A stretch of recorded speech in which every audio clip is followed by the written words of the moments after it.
Jensen. I am the webinar presenter this month. First off, I would like to just say I am very sorry about the inconvenience of last week. I felt okay. I definitely could have done the webinar if only you could have heard me. I absolutely had zero voice. So again, I apologize for the inconvenience if you were hoping to attend last week. But if you were able to reschedule and are with us today, then I appreciate it and thank you for trying to attend. Before we get started, I just want to take a moment and introduce you to an event that we will be hosting. ProEconomics is always very conscientious in our commitment to giving back to not just our clients, but also the health and safety and ergonomics community as a whole. So last year we did our first kind of ergonomic conference that we hosted, and how that works is there's 4 sessions that are available, 2 being held concurrently, 2 in the morning and then 2 in the afternoon. And last year was our first year doing this, and we had such great success. And even the attendees that came last year actually asked, would we host it again so they could see the other 2 events? So although we weren't able to do that last year, we did decide that it would be, something we wanted to try and do again this year. So on June 15th, ProEconomics will be hosting an industrial ergonomics conference at the Best Western plus Toronto Airport Hotel. As I said, there are 4 sessions. You can attend 2, 1 in the morning, 1 in the afternoon. There's a hot lunch. There's a kind of a gift bag, I guess, so to speak, with some resources and materials to try and help you. At the end of the day, the sessions are kind of, I guess, leveled to a certain program level that you may be at. So if you are brand new to ergonomics within your work organization, then there is a session that's kind of designed just for you. And if you are maybe more in depth and looking for maybe a higher level of way of integrating ergonomics, then we have more advanced sessions available as well. So we try to tailor our session content to hit everyone, whether or not you're brand new to ergonomics or whether you've been deep in it for quite a while. So if you're interested, definitely save the date. June 15th is the day that we'll be hosting, and if you are interested, we actually will be putting an offer out there at the end of this webinar, and I'll get to that a little later. But so at the end, stay tuned, because we'll be offering a bit of a promo or a bonus, I guess, so to speak. So ProEconomics, as I said, we've been doing these webinars for, I guess, 3-4 years now. Oh, sorry, we're having some technical difficulties. There we go. And we really feel that education and training and any way that people can get informed and get good information is beneficial to all. So something we try and do. Why you may want to partner with us as a resource to help you through some of your ergonomic woes. We have registered kinesiologists and certified ergonomists with years and years of experience. Myself, I've been doing this since 1999, so not trying to age myself at all, but it's been a while. And we just offer opportunities to try and lower your injury costs, and at the end of the day, increase your productivity, because it's not just about stopping injuries. Ideally, we're also looking at trying to make things more productive and streamline some of the efficiencies and processes you have in your workplace right now. And if all of this is happening, then hopefully we're able to get just a better workplace in general, to have a healthier health and safety culture and provide just a better rate and customer service to our clients as well as to our employees, and really come together, all in the name of ergonomics. So for those of you that maybe this is the first one you're attending, ProEconomics decided to try and do something a little bit different, in which case we did a 2-part series. So last month I also did the Working Heights Anthro-what-metry webinar, in which case we had a strong focus on, what is the proper working height, how do we try and figure that out when we're purchasing things off, out of a catalog, who is that product or equipment being designed for? And as we discussed last month, it's usually not the demographic we're actually hoping to achieve. So how do we then bridge that gap? How do we try and get working heights that are going to allow at a cost-effective price point our employees to work with more optimal postures and more ergonomic thought process involved. So this session is part 2 of that series. So we're going to be reviewing a little bit about anthropometry, and we'll be focusing on reach distances. So as a recap, we're just going to, as I said, go through what is anthropometrics. We'll be talking specifically about your reach distances and how they impact not just the body, but your productivity and your timelines. So if we're talking, more on the industrial side and we start hearing words like lean manufacturing, your anthropometrics play a really, really key role into bringing in some of that lean manufacturing, because it really is about reducing wasted time and wasted space. And if you're able to do that with an ergonomic bent, then you're able to do it not just by, reducing that wasted space, but you're able to do it with better postures and better work methods and less strain on the body. So we will be talking about sitting and kind of standing or office and industrial, and then we'll kind of review, well, where do we start in this process? How can we bring this anthropometric data into what we do on a day-to-day basis, and who do we include? How do we want to try and get that really good fit between what we see on paper when we're in a design phase to a really good workstation, really good processes, and a really good buy-in from our employees all on the same time. So sounds like a lot, but we'll get through it. Just some administration. I have Sarah Snabel on as well. So she's one of the co-owners of ProEconomic. So she will be here, and she'll be trying to answer maybe some of your questions and field some of the just queries you may have as you go along. So how to do that? You can, again, on the right side. Mine's on my right side, so I'm assuming everyone's is. Maybe I shouldn't.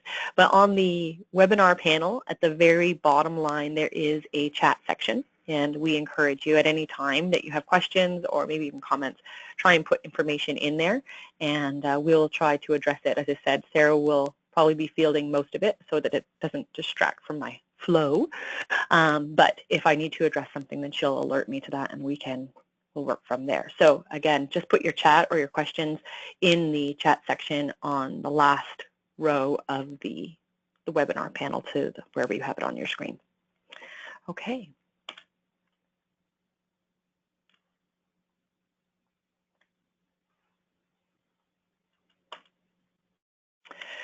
So we often get into the question about what is ergonomics. It's one that I think there's a lot more awareness now than there has ever been in my career anyways. I mean, it's what used to be the party trick, ask Alex what she does because you won't understand what she's talking about. And that's changed. That's definitely not what things are about now. People have different associations to ergonomics. Sometimes it's, they've gone through the process, they've had injuries or had discomfort in the workplace, and now they've had an ergonomic assessment or they've been introduced to ergonomic equipment, and so they're well versed in kind of that return to work and pain, kind of a negative side of ergonomics. So we have that kind of awareness coming into our employees and just people in general. We also have the whole marketing side of things. We have product out there that's being labeled as ergonomic. Whether it is or whether it's not is another sidebar conversation. But, we'll often hear people say, oh, like chairs or keyboard trays or some kind of tool that has some ergonomic feature on it that's trying to help increase the comfort or decrease the discomfort that someone may be feeling if they're using that equipment. So that's great.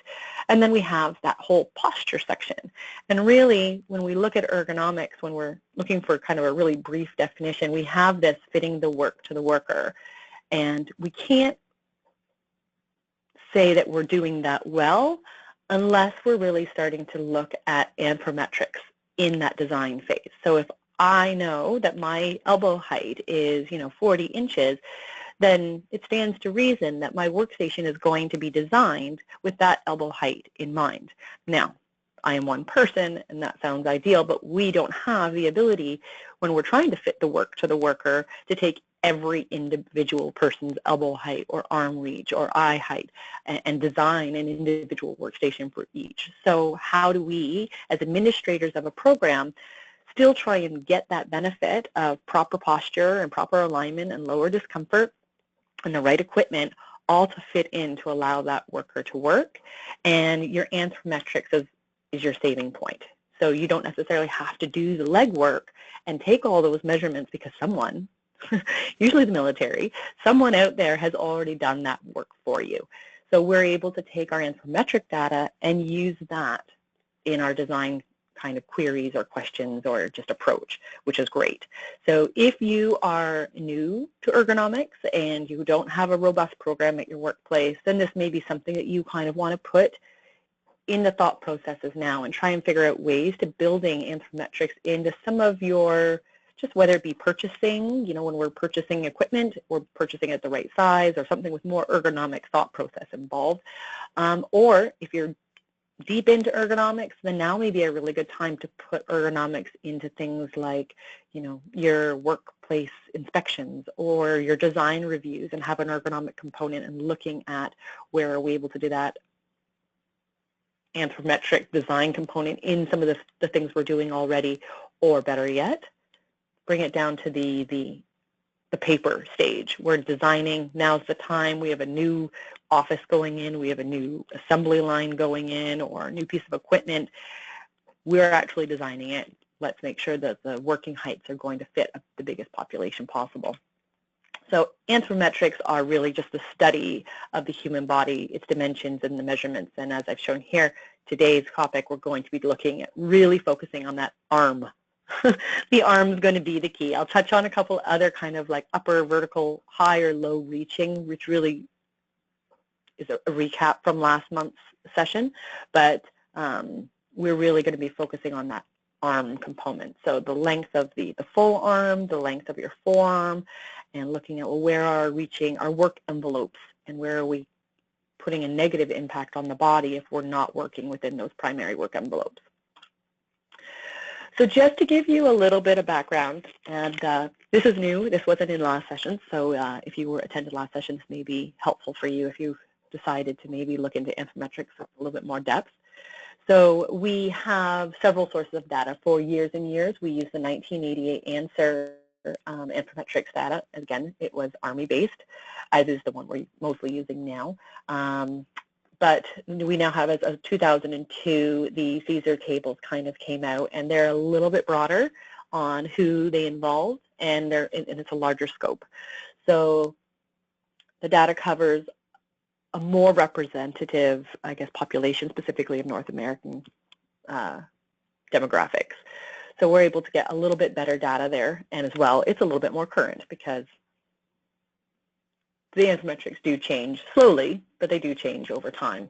There's other organizations that take various anthropometric data. We have the CDC with the anthropometrics for children and adults in the United States. That was done in 2012. It's not as broad in scope, so it's not maybe going to have every measurement you want.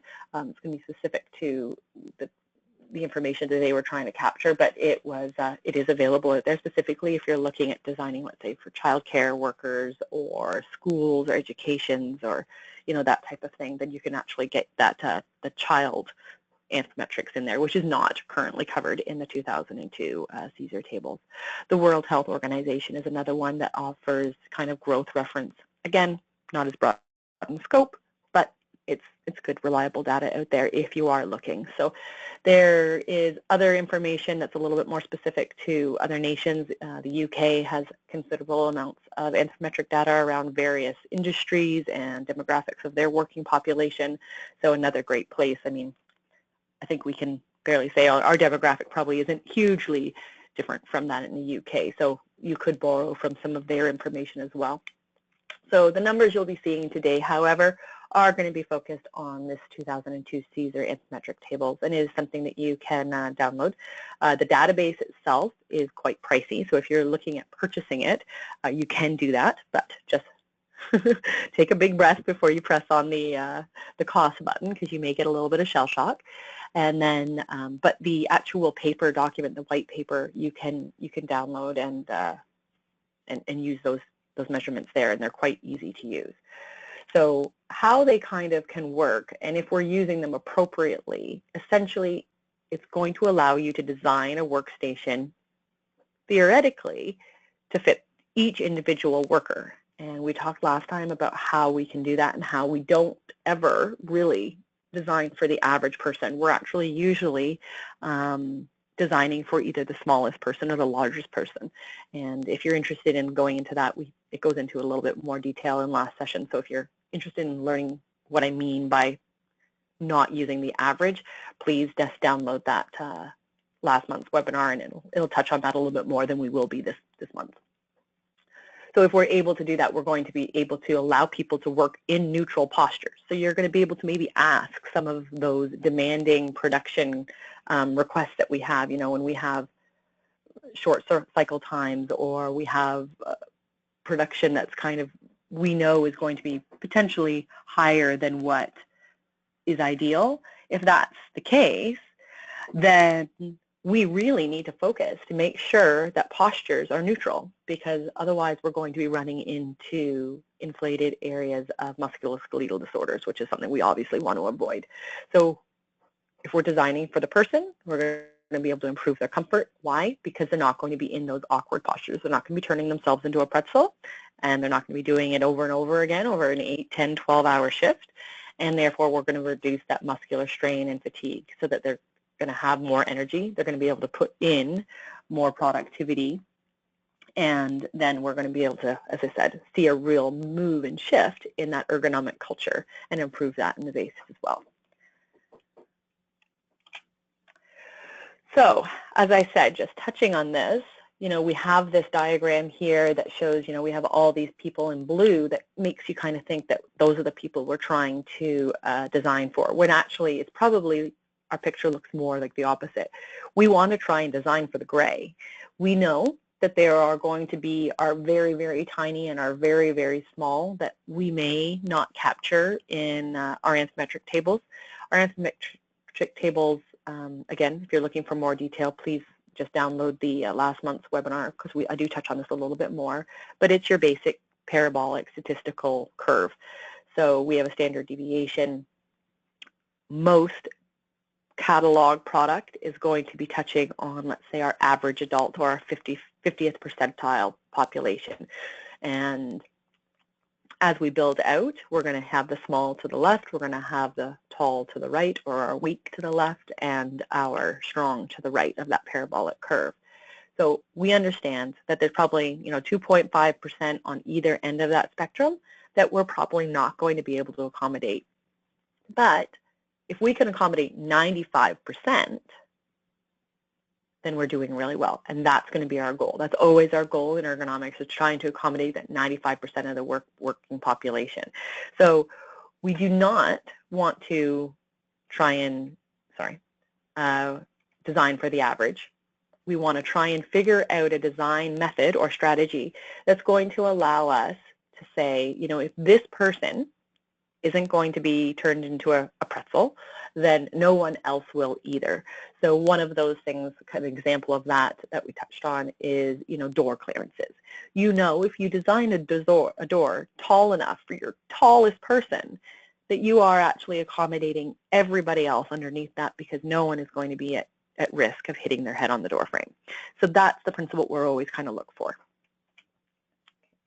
Now, when we're talking about reaching and some of our kind of risk factors that come into why is this posture bad, or why is reaching bad specifically, we really get into, for instance, here we have shoulder flexion. So shoulder flexion is the arm coming up and out from the body and in front of you specifically.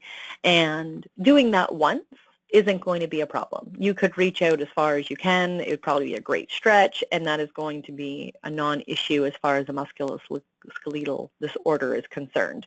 What we need to do is not just take, okay, we've placed this item 36 inches away from our employee, so they're going to have to bend forward and reach and extend out at the shoulder. As I said, if they only have to access that once a day, then maybe that's not an issue. We don't need to sit there and belittle the fact, oh, we need to try and find room for this closer, because at once a day it's not going to be a problem and it's not going to cause musculoskeletal concerns. However, we do need to bring in that frequency component. The more frequent they're doing it, the tighter into the body. You're going to want to bring that reach envelope into kind of minimize some of those awkward postures, specifically in the shoulder and potentially in the back. So what we start seeing is we have, over to the right on the screen, we have kind of verbal or numeric cues out of that we get from NIOSH. So if your reaching is 1 to 5% of the time, which would be considered rare, then we don't necessarily have an issue. As soon as you start getting into that 6 to 33% of an employee's workday, that's when the red flag, let's say yellow flags at this point, go up.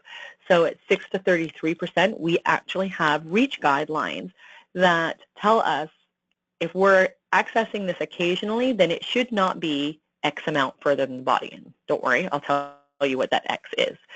So, and then we start getting the red flags as soon as we hit into the frequent and constant. So if it's something, let's say keying is not something you're going to be wanting to do with your arms stretched out in front of your body or your back bent forward to reach the item. And yet keying for anyone in the office is most definitely going to be a frequent or constant task. So this is really where the red flag comes up. And we know we need to bring that as close as comfortable to the body in order to get that to be not a red flag, but rather in the green. So with our reach distances, really we're looking at maximum reach would be from right to the tips of your fingers. So if you put your arm out in front of you right now, that's going to be your occasional reach envelope. Okay, so I just want to make sure everyone's clear on that. When your arm is fully extended, you still have an awkward posture at the shoulder. So that is actually your occasional, not your frequent reach envelope. So you can kind of see here, these are the reach guidelines for your population from your small female to your large male in speaking to what does that reach envelope look like. So if we were to have something at 35 inches, we know that that would not be an ergonomic design. Because if this was something that was going to be happening occasionally or more frequent than that, maybe getting into the frequent or constant, then every single person under that tall person is going to have to reach. You've only captured maybe 5% of the population that's going to be able to do that job safely or with minimal risk to a musculoskeletal disorder. So we know 35 inches is not the anthropometric measurement we're going to want to look for. So we go down there. The question you need to ask, who can I design for that's going to allow me to make sure everyone else is working safely or working ergonomically? And the answer to that, again, as I said, we usually work with our tall or our small, and in this instance, when it comes to reach, we're very much dealing with our small population. So if we design for our small female population, which our arm length would be, let's say, 27 inches in this case, and that is from the back of the body, not necessarily from the shoulder. So you may see, in fact, I think the next slide, we'll see a different measurement than that 27 inches, and that may be because it's brought up from maybe the shoulder joint rather than the back of the body. So the fifth female we're looking at is 27. If you put items at 27 inches, then we know, yes, the shoulder will be impacted, but maybe the worst person is going to be that small female. Everyone else is going to have an easier time of it, so they're going to have less of a reach. So this is the kind of ideal zones or the work envelopes that I was talking about that we want to try and accommodate to. So if we're doing something constantly, then we are working in that primary zone. So if you're sitting there listening to me chat away on this webinar, just kind of drop your shoulders down and bring your elbows up to 90 degrees so that you just have your forearms parallel to floor, and swing your arms kind of out side to side while keeping your elbows kind of pinned to your body. That is your primary work zone. So if you have any tasks that are going to frequent or constant, so again, if you're wanting a mathematical equation of that, we're looking at that 34 to 100% of your day. So as soon as we're getting into more than 34% of your day, then we're considered to be frequent. So you can kind of try and figure out how often are they doing this, how many hours, how many minutes, and then divide that by the number of minutes in your day, and you should be able to get that percentage and figure out that this is considered frequent. We know that what you're doing right now by swinging your elbows out from side to side, that is your primary work envelope. So in terms of a measurement, we're looking at around 14 inches as a forearm measurement. So things like tools, or if you're on an assembly line, I'm having to do manual work, if I'm using my keyboard tray, or not keyboard tray, sorry, your keyboard, then that 14-inch reach is usually where we want things to be. That's going to allow us to not just have a neutral shoulder, it's going to also allow us not to actually extend back. So if you decrease that and let's say put it at 8 inches, you may actually start to see awkward postures happening because shoulder extension, your elbow will actually be going behind the body to access some of those things, and we don't want that either. So that 14 inches becomes a really good number. I challenge you guys to kind of put that into your brain and kind of keep that as a flag, because that 14 inches is a really key number when it comes to ergonomics and looking at, well, how do I know this is going to be a safe position to put things? If it's 14 inches from the body, chances are, again, it's a small female's working reach, and you're going to be able to kind of capture everyone else in that. So secondary, we have, as I said, 23.5. So that's from the joint, and then we have that being our secondary. So that's our 6 to 33% of the day. And again, we're not as neutral, but it's not happening all the time. And then you have your tertiary. So anything that's happening, you know, kind of the 1 to 5%, that very rare, it's fine if you get into that above 27 inches, which is, again, that from the back of the body to the fingertip measurement.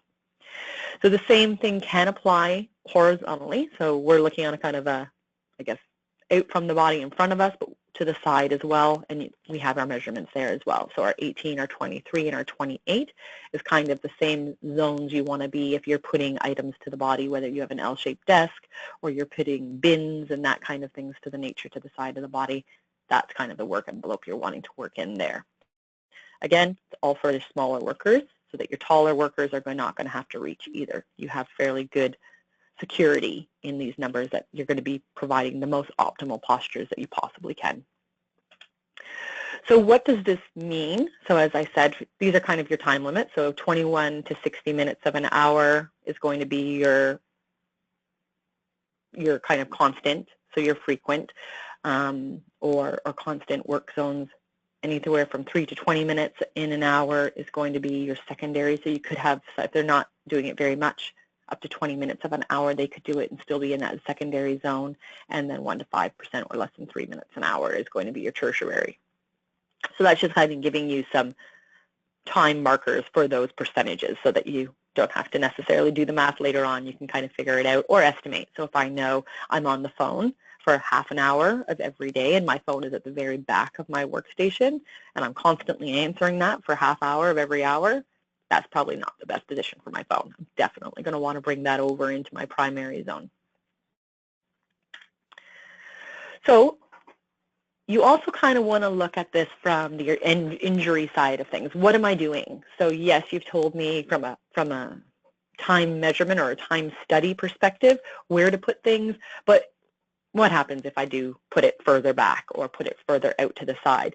So again, as I said, if you're sitting there right now and your shoulders are relaxed, your elbows are at your side and you're just kind of sweeping, you have really neutral postures. The only awkward posture you have is really going to be that elbow joint. Height excluded. You could maybe have some awkward wrist postures if your height is not appropriate, but for the shoulders, for the back, for the neck, everything is really nice. Everything's really aligned. So we don't really have high incidence of musculoskeletal disorders if we're working within that primary work envelope. So we have kind of this picture happening here. As soon as we get into our secondary, we know that we've impacted the shoulder. So as you are dealing with really frequent tasks, but you're in your secondary work envelope, there should be an expectation, or at least we know there's risk for a shoulder injury of some kind.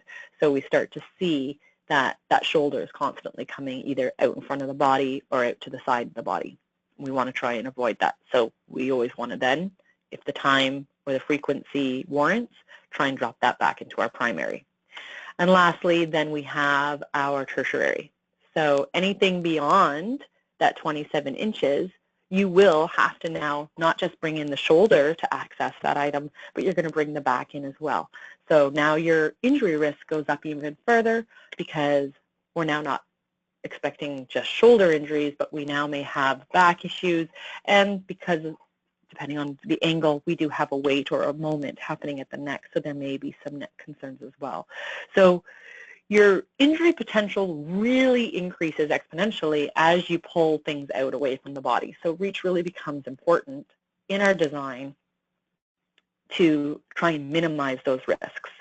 As administrators of your health and safety program, or your joint health and safety committees, the people that are advocates for ergonomics, this becomes challenging sometimes because at the end of the day, you're also dealing with human nature. And if you ask yourself, what does your work environment look like under ideal circumstances, not when you've just been dumped on a whole bunch of work and you've got paper everywhere, or but people instinctively like personal space. So what we'll often see is that people will push back from space just to kind of create just clear, free, empty space in front of their body. So it really becomes a key component of your education system to ensure people realize that that primary reach envelope, although it seems really, really close, is going to benefit them so much more, because now we're not just talking neutral postures, we're talking no shoulder, no back, no neck issues, and we're really optimizing our ergonomic design. So going from there, we kind of, as I said, I'll touch on this just briefly. There are obviously reaching above or reaching below, and we talked about this more in the last session, so I'm not going to spend a ton of time. In fact, this is probably, well, this is, not probably, this is the only slide we'll be talking on in this one, but just some of those heights that we want to look at, and again, that small and tall is coming up here. So when you're looking at overhead or vertical reaching, whether it be, your cabinets on your desk or filing cabinets or racking in your plant floor or in the warehouse, that 50 inches is, so whereas 14 inches was the number I encourage you to remember for reach, for overhead, 50 inches is really the number that you should, as soon as you get that tape measure out when you're out there and you're taking that measurement, as soon as you hit 50 inches, you know that there are people being impacted with overhead reaching and shoulder activation for shoulder height, so it's vertical height. Again, we've taken the small female's shoulder height. If we know if the small female is reaching overhead or getting into those raised shoulder postures, then if they're not, then everyone above them is going to be neutral as well. So the inverse of that is kind of our lower level reaching, so avoiding working below knee height is ideal. Sorry, it's not ideal. It's kind of our lower level limit. We know we have to bend as soon as you get below knuckle height, but to the floor is usually an extreme posture for most of us to get into. I mean, I can't even touch my toes, so it definitely would be for me. But our tall male knee height or our tall male knuckle height is going to be one that we want to look at. So trying to keep things above 21 inches is usually going to give you a better ergonomic design. And if you can keep it above your tall male's knuckle height, then you can actually conclusively say that no one should have to bend. Because if you're small, your tall individuals don't have to bend, then your smaller individuals won't either.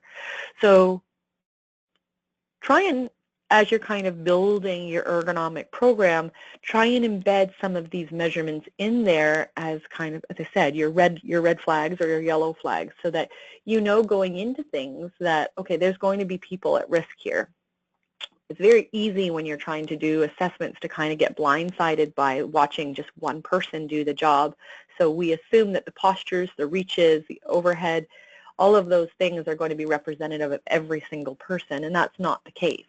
We know that if we're watching a really small person and they're working comfortably, then it stands to, thought and logic that if that person would then be switched out with someone who's 6'4", that person would not be working comfortably. They're going to be in a very poor design. So we'll then start to see that kind of come into play. So really we're looking at trying to optimize our design elements. And yes, that definitely can be done, and I encourage it to be done, at the design phase. That's going to be your most cost-efficient and cost-effective way of doing that. But then we'll start to see the other elements kind of, well, I've already put this workstation on the floor or in the office, and to take it out is going to be cost prohibitive. So what can I do now? So look at other ways. Maybe we can raise it up on blocks. Maybe we can provide some adjustability in some other manner, like keyboard trays, but trying to provide some of that elements to get into those proper working or anthropometric design elements. So use those numbers, as I said, 14, 21, 50, put them into your program and use them. So just kind of to touch back, one of the sessions, I believe I'm speaking on it at the conference, is trying to find principles of fit or good fit in an ergonomic design, and really kind of going in a little bit more in depth on some of the controls on how we can do this effectively, what stages we want to work out with it on, and how do we work retroactively. I mean, it's easy to say we're going to do it when we're doing, the engineers are putting it on paper, but sometimes that's not always feasible, and sometimes there may not be the knowledge base in order to do that. So there may be disconnects along the way. If we're not able to do that, how can we do it in other capacities? So we really start to look at one of these sessions just making really good choices when it comes to design, and whether it's purchasing equipment or designing from the ground up or retroactively trying to refit some of the equipment that we have so that we're able to get the vertical heights and the reach distances within ergonomic guidelines. So again, I'm going to be making an offer at the end of this so that hopefully as many people can attend and get some of this information as possible. But just as kind of to let you know that a lot of the information that we've talked about today and we talked about last month, we will be going in more in depth. So if design is something that you're truly interested in and building into your program, then really I encourage you to register. We'd love to have you and see you. It's quite the cost is $79 to register, so it's very affordable. We've tried to keep, it's not the primary goal is to get people in and get them motivated about ergonomics. So looking at some of the controls, so kind of just touching on some of that, well, what do I do? How can I work around some of my issues? First off and foremost, and it's free, so why would we not want to do this, is reorganization of workspace. It costs nothing, other than maybe some educational time to encourage people to get on board with the concepts, as I said, because you're going to be encroaching in on that personal space that they may have worked very, very hard to keep clear and free. We may want to put stuff there now. But if we're looking at, let's say, the office, we want to reorganize. We just want to pull that stuff closer. We want to put it in front of the body. It's all, I mean, it sounds fairly common sense stuff, but we want to look at seeing how can we get that shoulder, that back, that neck, all in really nice alignment and really neutral by working in that primary zone. So you can maybe ease some of that discomfort if you have people that really don't like stuff in their personal space by looking at that calculation of time and really asking the question, well, how frequently are you doing this? Maybe if it's a calculator and they only do it at month end, fine. It can be at that 35 inches, but we educate that at month end, it doesn't stay there. You don't reach for it for half your day. You bring it closer into that primary zone while you're doing whatever task is being done, and then you can put it back for the other 3 weeks and bring it back out at the end of the month again. So not everything needs to go in that primary zone, but if the frequency warrants it, we really want to try and make extra steps to make sure we're able to place it there. So as I said, reorganization of space, it's quick, it's easy, it's free, it is one of the easiest things you're going to do and make a huge ergonomic change to your workspace. And again, it doesn't matter whether it's in the office or on a plant floor. If you're working within those reach envelopes and you're able to move things closer, you are doing an ergonomic benefit, and you should see a reduction in, maybe at least a reduction in discomfort. The biggest one we ever have, or I have anyways, I'm not sure if Sarah would agree, but moving the monitor forward. So this is one, it really becomes almost not necessarily a reach on the shoulder, but definitely of the neck. So the CSA, the Canadian Standards Association guidelines for monitor placement as far as, in front of, distance in front of the body is that 27 inches for a small female. So they advocate if you were to put your arm straight out in front of your body, you guys can all do this right now if you like, you should be able to kind of graze or just touch your screen. That is been shown that over an 8-hour plus day, you should be able to maintain focus and clarity for that period of time at that distance. So you're not going to get, which is what we'll see, at 9 o'clock, I can have my monitor at maybe 30, 40 inches away. and be sitting back. My eyes are fresh, they're focused, they're clear, I can see. At 3 o'clock, that is not the same conversation. At 3 o'clock, I'm tired. At 3 o'clock, my eyes are kind of burnt out. So at 3 o'clock, we start walking around the office and we start seeing, I call it the turtle, because it looks like people's heads have just kind of come out of their shell, and they're all craned, they're leaning forward, their necks are craning forward, really poor ergonomic postures. And it's all because we just didn't put our monitors at the distance that's going to improve our posture, our seated posture while we work. So that arm's length, move your monitor to arm's length. People will fight you on that. At least they do me. And but we can work in by baby steps. Often we'll offer compromise. You know, okay, well, we're going to move it closer, and then next week I'm going to come by, I'm going to move it closer again until we get it within that arm's length. Myself personally, I'm actually, you know, I eat my steering wheel. I'm a natural craner or turtlenecker, and so I actually have my monitor closer to me than that, because I know I have a tendency to crane forward, and I want to keep my postures better than that. Keeping, as I said, items in front of the body. We'll often see phones or calculators kind of off to the side, out to the side, or even behind the body, and that really, really increases your risk of injury if you're using those frequently. Keyboard trays, although we have a love-hate relationship with them, if reach is the problem for the job or the individual that you're looking at, assessing, then we maybe want to look at removing our keyboard trays and using height, a good chair that has a good gas lift and a footrest to get the heights that we need, and maybe use the desktop, because you are getting into, you know, we're looking at a minimum, I think, of 11-inch reach. So when we're talking about 14 inches being my cap, and my keyboard pushes me out 11 inches from my desk, that sounds great for that. Well, it is great.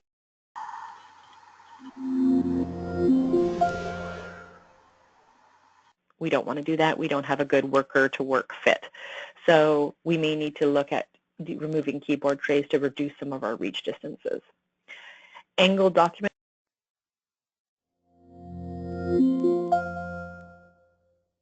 We provide an angled keyboard, or sorry, an angled document holder, because that's going to now raise that up and allow me to work within that primary zone and still keep my keyboard tray. There are lots and lots of options, and I encourage you to explore anything kind of outside of the box, or anything you see.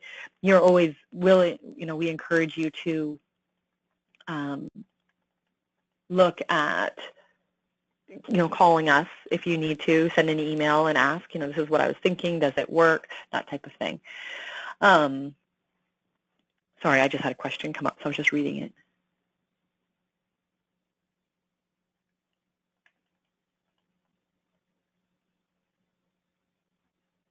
Sorry, it's basically, are there any Anthro design guidelines that you guys follow to determine appropriate space allocations?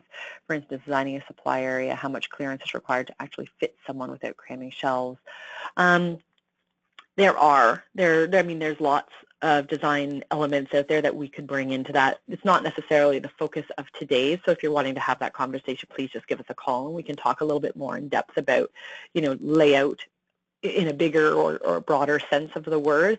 Right now, this is just kind of looking at reaching. So when you're looking at, I'm assuming the question is kind of, if you were to design a whole layout of space for an office, then how are we to get a good layout and make sure we're not working in too smaller workspaces, because that can be a problem.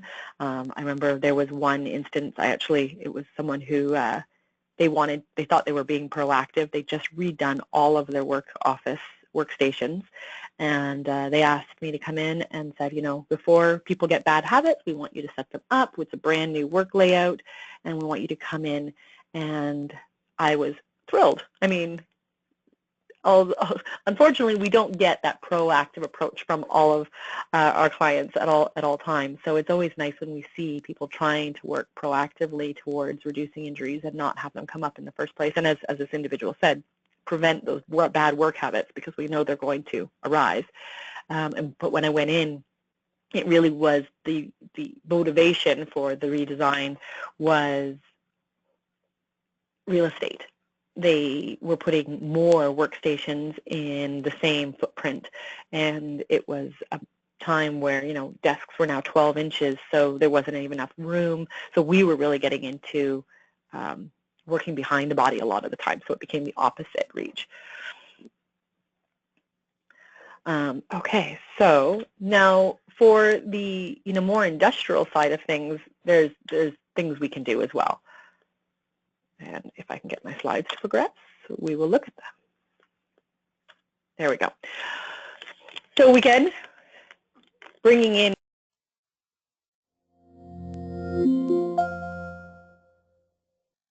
so adjusting those workstations and parts and tools, and using fixtures to make sure they're within the appropriate work envelopes that we've discussed earlier.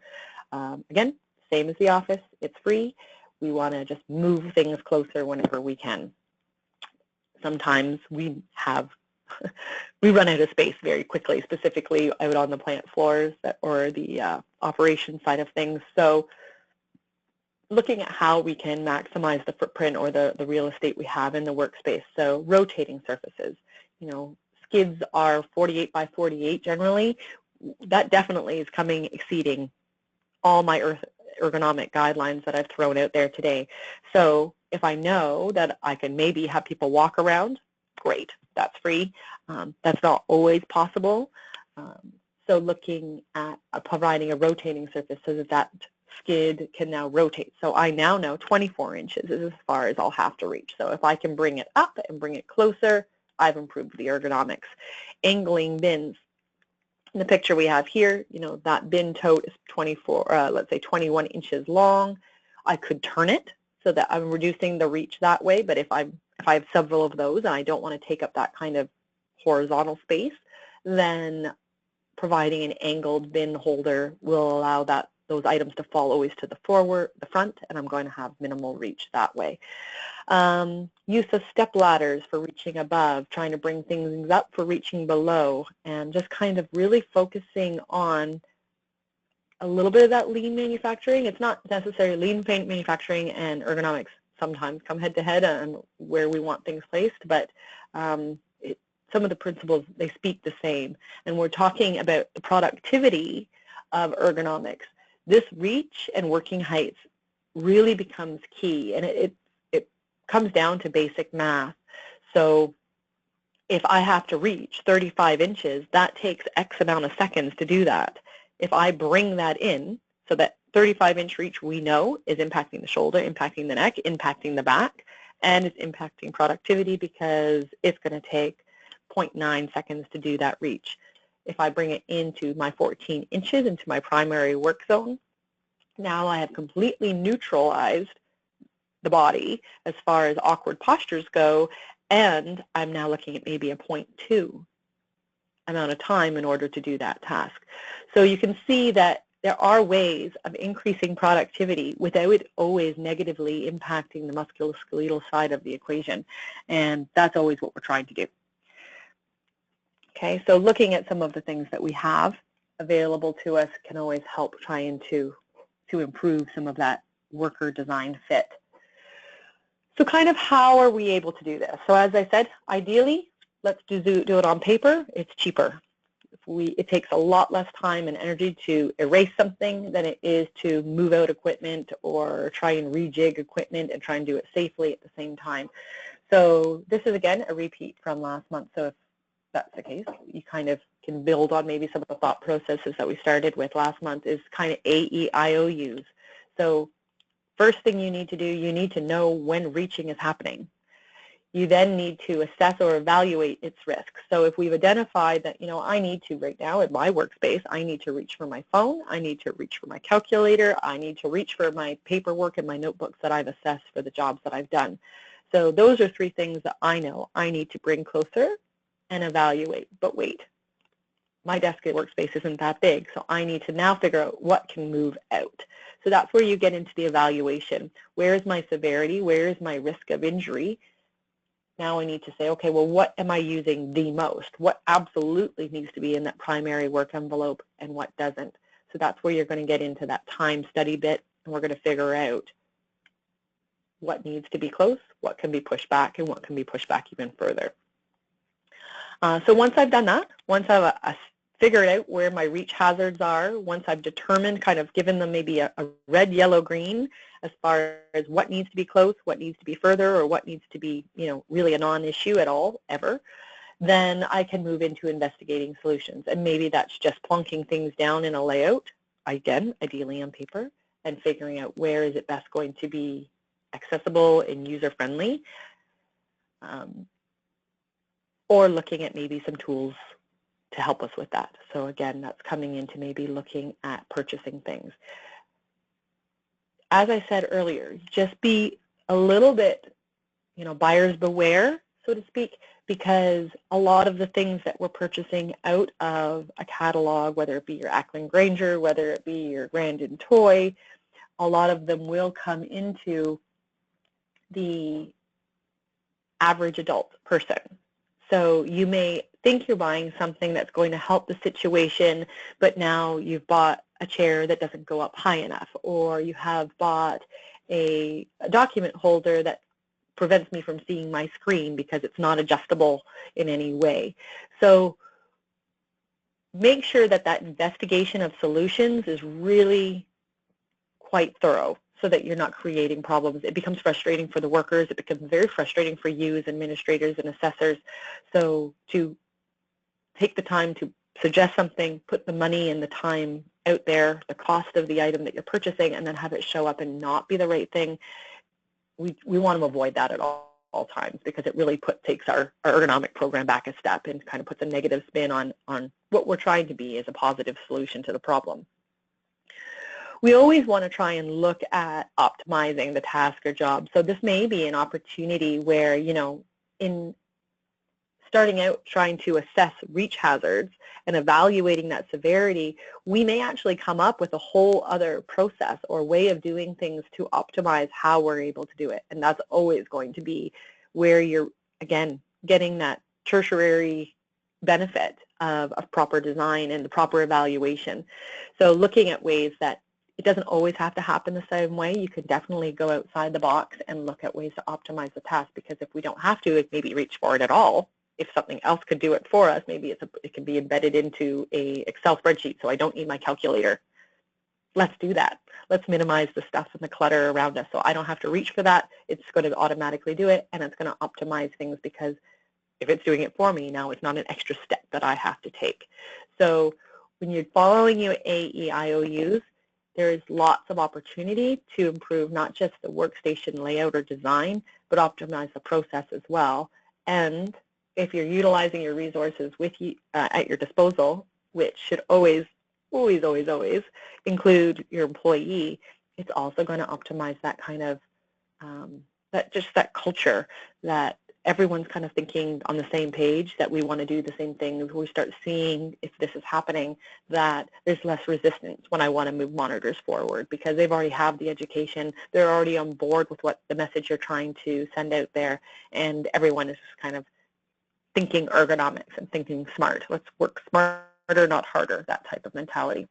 And if you're not able to come up with some of those resources, within, then looking outside for additional help. And I mean, we're definitely one of those resources, but I'm sure you have lots of others out there as well.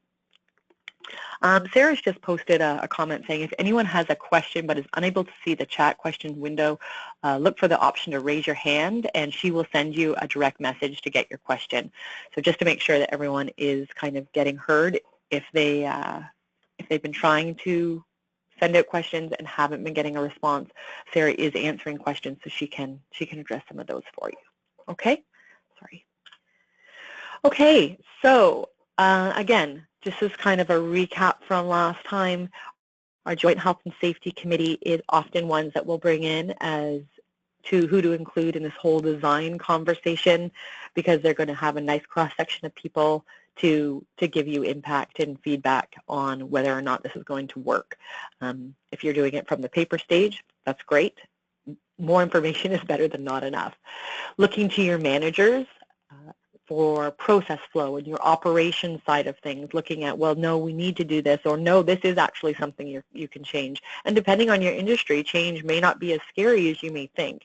You get into some industries, you get into your medical side, your pharmaceutical, change is a very big word. You make a change, if it impacts the product, touches the product in any way, that's a huge validation process, and that can be scary. So it's way better if we can start doing some of these design aspects on paper before we go through that validation process, so that we aren't put back years and years and years, because sometimes those validations can take that long. But if we're talking about someone's personal workspace and we're looking at, well, no, we need to have certain equipment here because X, Y, and Z, your managers are going to be able to give you that information. They're also going to be able to give you feedback on their workforce as a whole. So really key people to involve when you're wanting to get out of just that one person's input, which if you're assessing often becomes the case, because you're talking to one or two people of a larger demographic that you want to try and reach out to. Your managers could be the mouthpiece for a lot more people that you're trying to get into. It makes sense if you're talking design that we're definitely involving our engineering side of things and looking at having that ergonomic focus, but with that engineering component.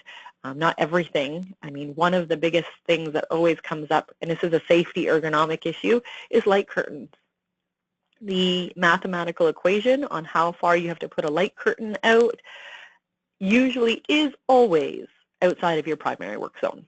So keep that in mind. So talking to your engineers about, well, what are other guarding options, so that we can maybe try and look at still being able to work in that primary work envelope, because if you're chances are productivity is going to be a concern, and we want to try and increase our productivity, but there may be options there that engineers may be able to offer and still be able to appease our health and safety guidelines and mandates that we need to meet, but still kind of keep ergonomics involved and into.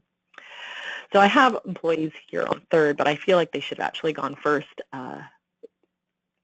There's just not a better way to do an assessment than getting the employees, who really are the experts at what they do. I think all of us at ProEconomics has kind of a feeling that some of our best solutions either have come in some way, small or large, from the employee themselves. They may have just said, no, we need this, and we're like, that is exactly what you need. Or they've kind of put us on a thought process that have resulted in probably some of the best recommendations you're ever going to get, because it has so much more practical application to it, because the employee knows exactly what's going to work and what's not. So that employee involvement is key to getting really, really good data, really good information. It's also key for getting buy-in.